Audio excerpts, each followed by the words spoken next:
It is hard to believe it has been that long, but happy 6th birthday to the Nintendo Switch. This is my launch day box here from my Switch that I got back in 2017 from our local GameStop of all places. And man, over the last 6 years, I have to say this has been my favorite console of choice. Now, I've got a PS4, a PlayStation 5, an Xbox Series S, but I keep coming back to the Nintendo Switch, and Nintendo really did a lot of cool things with that. So what I wanted to do in this video is kind of take a look back at the initial trailer, kind of give a reaction to it because I never did that, and kind of highlight where this has come from, hits and misses, and things that I'd like to see moving forward. So with that being said, let's go ahead, and I do have the original trailer ready to rock and roll here, and let's just kind of watch it together again. It's only 3.5 minutes. So I remember my first reaction here was like, what's going on? This is like a nowhere, middle of nowhere. And then we got the first glimpse of Breath of the Wild. And man, this looked just beautiful. I mean, even compared to the Wii U, which I thought was a great looking system to begin with. And then we got the first look at the Switch logo. Like, to this point, I'm going to pause this for a second. To this point, everything we had heard was NX for the code name for the system. And I remember a lot of people kind of dogged the name Switch for this. But as time went on, I think it really grew on people because of the fact it does switch from handheld to TV mode, unless we're talking the Switch Lite. Let's take another look. Now, this was our first look, too, at going from the Joy-Con grip here to handheld mode on the Switch. Okay, need to make a real quick edit here because I actually uploaded the video to YouTube just to test it out because I was concerned about this. I have to re-record this section because the song that Nintendo used in here got me a copyright content ID match, and basically they claimed the video. So unfortunately, I can't use the original audio in here, but we're still going to go ahead and talk about what we saw, what basically moving forward, what we had in this teaser trailer. Now, going from here, we go from the TV mode into handheld mode.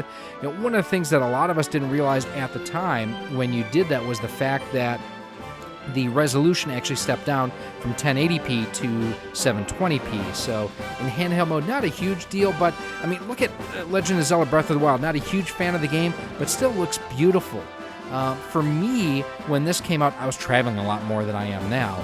So being able to play the Nintendo Switch and take console quality games with me on the go, awesome. Absolutely love the option to be able to do that.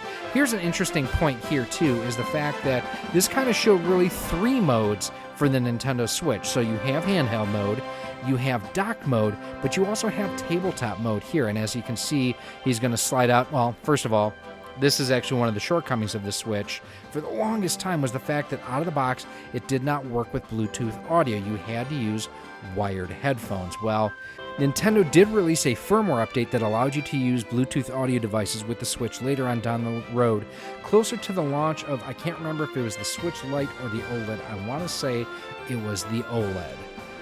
But that was a shortcoming. And even now, Bluetooth audio, there's a lot of lag and latency issues. But now being able to play with the Joy-Cons in that tabletop mode, that was a different way to play. I mean, you could actually use it in tabletop mode and use the motion controls. And then again, going from, playing in handheld mode into docked mode, this was our first look at the Pro Controller. And when I saw this, I'm like, yep, I need this. This is something I'm going to have to purchase because the layout and everything just looked so much better than what this looked like it was going to be. It had regular size analog sticks, larger buttons. It looked just more comfortable. It honestly looked like an Xbox controller. Now, it plays differently, and I think that this is better overall ergonomically than what an Xbox controller is, but still definitely inspired by that. Definitely a departure from what the Wii U Pro Controller was as well. I have to say, one of the things, too, is I think this guy looks like a dork still having his headphones on, even though he's playing in TV mode and dock mode at this point. Good shot at the logo. They use that throughout really well. Great thing here. This is our first look at Mario Kart on the Nintendo Switch, and yes, 6 years later, we still don't have a dedicated Switch Mario Kart game. It's Mario Kart 8 Deluxe. It's a port of the Wii U game, but it's still so good. I absolutely love this. And, one thing here, too, is the fact they're in a VW bus going to like a K1 go-kart, but it also shows here you've got the Joy-Cons. Whoever gets the right Joy-Con is always getting the short end of the stick. It's just the way that it is. The button layout and placement, just not conducive for great gameplay in tabletop mode here. And then you again have the kind of tie-in between the full scale and the game. This is cool here too. This is something that I had actually completely forgotten about, is the fact that here we have 2 Nintendo Switches that they're going to do local multiplayer, don't need a separate internet connection, and then hand out the Joy-Cons, and they're playing a pretty graphic intensive game here in NBA 2K. I think this would have been 2K17 or 18 at this point. But the fact, and again, playing with Joy-Cons in tabletop mode, no, that's not a good way to play. But, I mean, it doesn't look bad, and having played some of the 2K games on the Switch, they don't play bad either. Again, good use of the logo here. Now, one thing I want to point out here that I didn't notice until I filmed the first version of it that I uploaded for my test. So, we're going to go ahead. She's using the Joy-Con grip. Look here, I didn't notice until just tonight. You've got Yoshi, Bowser, Mario, Princess Peach, and Luigi. The tie-in to the amiibos are there. Also, looking at the Switch itself, look how the screen kind of looks red here. I don't know if that was something that they just did for a mock-up, if that's just the way the lighting is bouncing off the curtains over here or what. But this section here is what convinced me to pre-order my Switch. When I saw Mario Odyssey, or what would go on to become Mario Odyssey, I had to have it. This looked so good, and I loved Mario Galaxy, Mario Galaxy 2, Super Mario Brothers, Super Mario 3D World on the Wii U. There are just so many great Mario games from the Wii forward that I just loved. And seeing this reminded me of more of the same. It looked beautiful. Mario looked great. These levels looked fantastic. It's like, yeah, I needed it. Now, this seemed a little bit unrealistic to me, however. So she's going to go ahead, put it in handheld mode, take it with her to a party, and then, again, remember, they're playing Mario Odyssey, going to hand out Joy-Cons and do multiplayer mode. Now, the thing with this is in Mario Odyssey, the only multiplayer mode is player 2 gets to be Cappy. Also, if you look at it, where are the rails for the Joy-Cons? It looks almost like they're holding the Joy-Cons upside down, which I just thought was funny the first time that I noticed that. Really heavily pushed esports initially, too, with the fact that you could practice in handheld mode or tabletop mode and then go ahead and play in your competition, too. Now, Splatoon 2 shown here.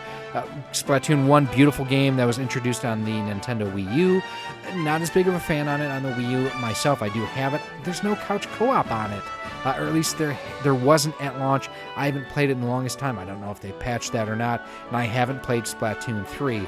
But the fact that they tied in the fact that you could do the esports competitions like what you're seeing here and be able to do the tabletop or the handheld mode practicing and then go ahead and play on a large screen TV. And that is the end of our sizzle reel that we have here. Again, going with the Switch logo. Overall, I think it's a really neat presentation that for me got me excited for it. And going into this, I really wasn't.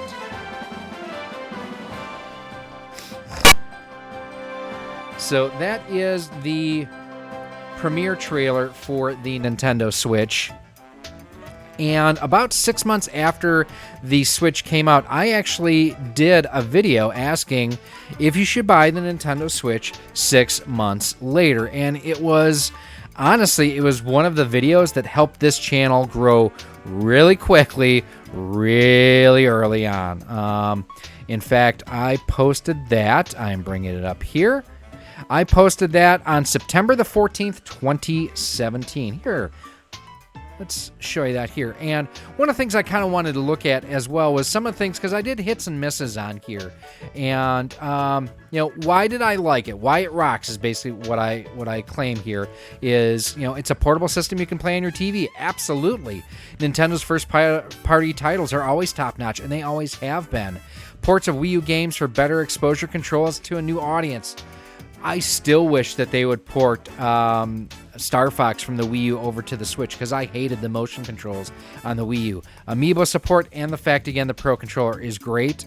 What I thought could be improved, a cool system needs cool games, and the library is very limited.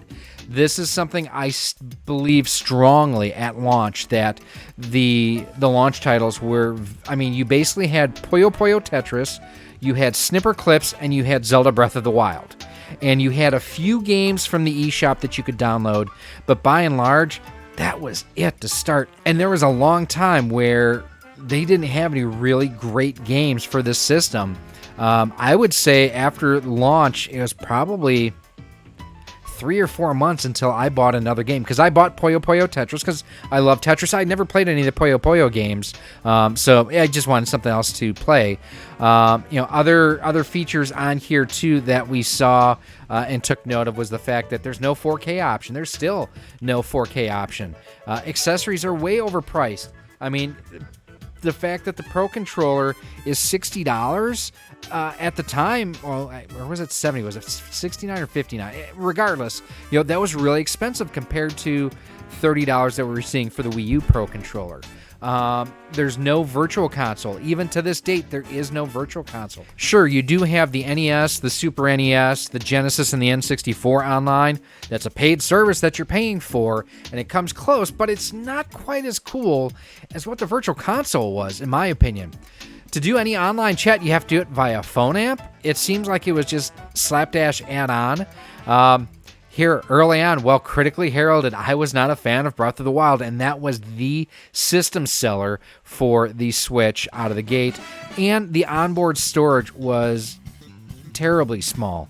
Now, you can go ahead and expand it with micro SD cards and whatnot, but it's one of those, out of the box, there were some things that, to me at least, really limited the appeal of the Switch. Now, talking about that system, I still have my original launch day Nintendo Switch here. Now, I have gone ahead and installed, an aftermarket case. I think this is from Bastop, is the name of the company here. And the back was super easy to install. And then at the same time, I also did the Joy-Cons as well. Now, I don't enjoy playing with this at all. I don't like the fit and feel of this. In a pinch, it's okay, but compared to a Pro Controller, this is pretty garbage. Since the launch of the Switch, we've seen a number of things progress over time. We have the Switch Lite, which, looking at my Joy-Cons here, I did actually install an aftermarket case, like I mentioned, that also has a D-pad on here. Out of the box, it only has the up, down, left, right over here. This much more comfortable, but these are a pain in the rear end to go ahead and install, if I'm being completely honest about it. We did see the Switch Lite that basically incorporated that D-pad right out of the box. Did have a smaller display, could not be hooked up to a TV, and initially, the thought was, okay, great, we've got the Switch Lite. It doesn't come with a dock out of the box, but I'm sure that down the road you can just hook it up to a dock and it'll work, right? No. Nintendo disabled that at a system level, which is really kind of crummy. We've also gotten the Switch OLED, which many people thought was going to be the Switch Pro or Switch 2 or Super Switch, that basically enhanced, and that's what's playing behind me there with Super Mario Odyssey. It enhanced the visuals to a larger display. You did get a better quality OLED display, and I will say this versus the OLED display, when I'm shooting Gorilla like this and actually shooting the display, this looks terrible. That looks fantastic. One thing that doesn't get talked about enough is the onboard audio on the Switch OLED is so much better than this. And then around the time that the Switch OLED started shipping, I think that's when the Bluetooth came out for basically all Switch systems. Over the legacy of the unit, there have been some hits and some misses. The fact that, like I mentioned, you don't really have still the virtual console like what the Wii and the Wii U had. It just seemed like they took a huge step backwards in that. But you do have some terrific first-party games. Mario Odyssey, playing behind me right now, is brilliant. I still need to crack the case on it, but having played the demo of Kirby and the Forgotten Land, beautiful. Donkey Kong Country is terrific on here. There's so many great games that are on the Switch. it is starting to show its age now, 6 years in. And I would be surprised if at this point in 2024, for its 7th birthday, if we don't at least have some very strong rumors of what a replacement for the Switch is going to be. If not a definitive, this is the next iteration of Nintendo hardware. When this came out, you got to consider that it was going up against the Xbox and the PS4, or I'm sorry, the Xbox One and the PS4. And it was okay. It looked better to me than the PS3 and the 360. But it didn't look as good as the PS4 or the Xbox One, but it looked good enough. Now that we have the PS5 and the Xbox Series S and X, it definitely is showing its age. There are things that just take far too long to make happen. Like, for example, I'm going to go into the eShop here, and I'm just going to let it do its thing. And take a look at how long it takes for the eShop to load. And I apologize for the washed out screen. That's just another issue with, this display versus the OLED. That takes quite a while for it to come up. And then scrolling through here only loads so far and then pauses. And then I get a lot of white space and then it pauses. It's one of those things that the Tegra processor that's in here was actually already out of date in 2017 when this first shipped and was announced. And now in 2023, it's showing its age even more. Let's talk about, let's kind of talking about the hardware. What about the software, like I mentioned? I love the fact that Nintendo went to a cartridge again, but you still have where it needs to install a significant amount of the game or files on the system itself. And 32 gigs of onboard storage on this was not enough. Now, the Switch OLED does also have more RAM or more storage to it. The Switch Lite does not. So you really do have to pick up a micro SD card. And thankfully now there are less expensive ones out there that you can go ahead and grab and do that. But it is something that you are going to want to go ahead and do. I think the display on the original Switch does not look that good now. The Switch OLED does. In docked mode, they look identical because all the heavy lifting for the video signal isn't being done by the onboard screen. It's being done by your system here, or your television, here. It's still a bummer we don't have 4K. I don't know that you would necessarily want 4K out of this because I don't know that the hardware here is strong enough to do that and not just chug. There are games that struggle to maintain 30 FPS, let alone 60 FPS. So, and that's at 1080p. If you go ahead and crank that up to 4K, you're going to put even more of a load on the hardware. You still have a lack of third-party support with some types of games as well. We have never seen a Madden game on the Nintendo Switch. And that's crazy to believe, but it's true. The fact that we don't have a single John Madden NFL game on the Nintendo Switch. I would have thought that 2 years in, I would have thought that was unthinkable with the popularity that the Switch has seen. And still, here we are, many years later, and we still don't have a Madden game on it. We do have, a NASCAR game. It's kind of a crappy NASCAR game, but we do. We don't have any of the F1 games are not on the Switch. We've got some soccer. We have MLB The Show is on it, which is fantastic. It's bowling shoe ugly, but it plays great. So there are some definite misses when it comes to software. And I'd also like to see more companies come along to produce physical cartridges similar to what Limited Run did, just to give the consumer more options than just going through Limited Run. And Premium Edition Games is one that is doing it, and they're doing a fantastic job. But, they're newer. They don't have as many IPs that they can work with like Limited Run has. I'd really like to see someone come on and challenge that. I think one of the things that has always irked me is when you pay the same price for a digital version of a game that you do for a physical. You're physically getting less for the same amount of money. You're not getting a cartridge, you're not getting a case, you're not getting a slipcover. It's one of those things I would still love, and all platforms do this. They charge the same price for digital as physical. Just, if you're going to sell me digital, give me a price break on it. I'd also like to see more features and more firmware updates for the system. I mean, for the most part, what we've been getting has been like stability type stuff. Give us more features on the system. You can now go ahead and group your content in folders on the sub menu now here. Like if I go to all games, and then there you can see I can folder things in the sub menu, but if I'm on the home screen, I can't. It doesn't give me the option to do that. I'm stuck with just these huge tiles. That's kind of annoying. I'd like to be able to streamline that.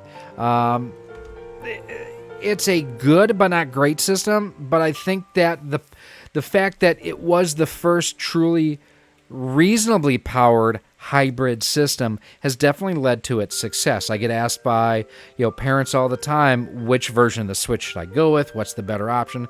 So on and so on and so forth. So 6 years later, I think that the Nintendo Switch has been an absolute success for Nintendo. I mean, it has taken the best of I go back to the Wii and the best of the 3DS and combined it into one exceptional system.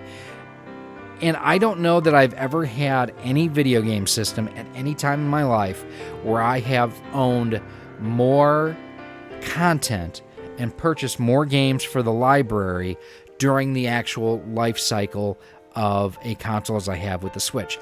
Yes, I have more games for the NES. I have as many, if not more, games for the Super Nintendo.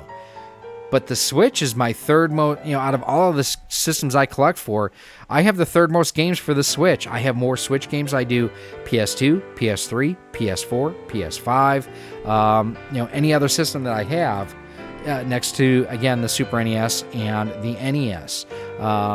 And they're great games. I'm looking forward to what we have coming afterwards, and I am hoping that, I don't know that they need to reinvent the Switch a whole lot to go to the next iteration of it. Give me more RAM for processing speed, or more not RAM as far as storage, but onboard RAM. Give me more onboard storage. Give me a better quality display. Combine both docks. So by that, I mean the original Switch dock did not have an Ethernet connection. You could get adapters for it. The Switch OLED, they did have an Ethernet port in there, but you lost a USB port. Give me one that has both keeps the Ethernet port and keeps the USB port. That would be something I would really like.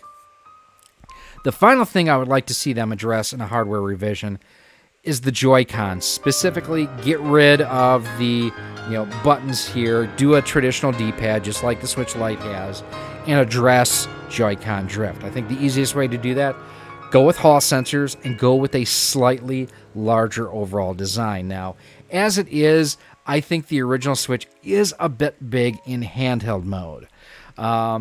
As far as it feels wide to me as I keep hitting my microphone. I apologize for that. But overall, I'd like to see the D-pad and the analog sticks bigger. I think by doing that, you can get a more resilient, more durable overall analog stick for both the left and the right, and then make these face buttons larger too. I'd also like to see analog triggers on the backside here for the ZL and ZR. That way it just works better for racing games. Or give me the option to use the right stick for throttle and brake. That's what the PS2 did with Gran Turismo, and I had no issue with that.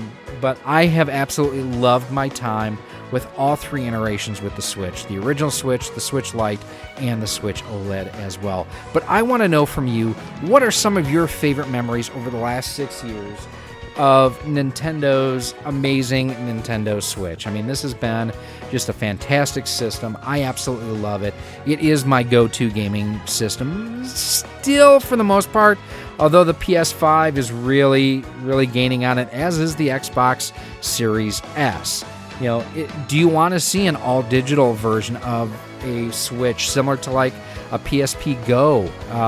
That was something that was controversial at the time, but I think now you might be able to get away with doing all-digital all the time. I wouldn't like it personally. I would want to stay with cartridges, but that's something you may want as well. Now, we have created a ton of content regarding the Nintendo Switch over the last 6 years. We've done our original unboxing, we've done so many dock reviews, cable reviews, controller reviews, mods, how-tos, and more. And you can check all of those videos out in the thumbnail right above you here, where you can go ahead and learn more and see more about our journey with the Nintendo Switch. But I want to know again, what's your favorite journey, your favorite experience with the Nintendo Switch over the last 6 years?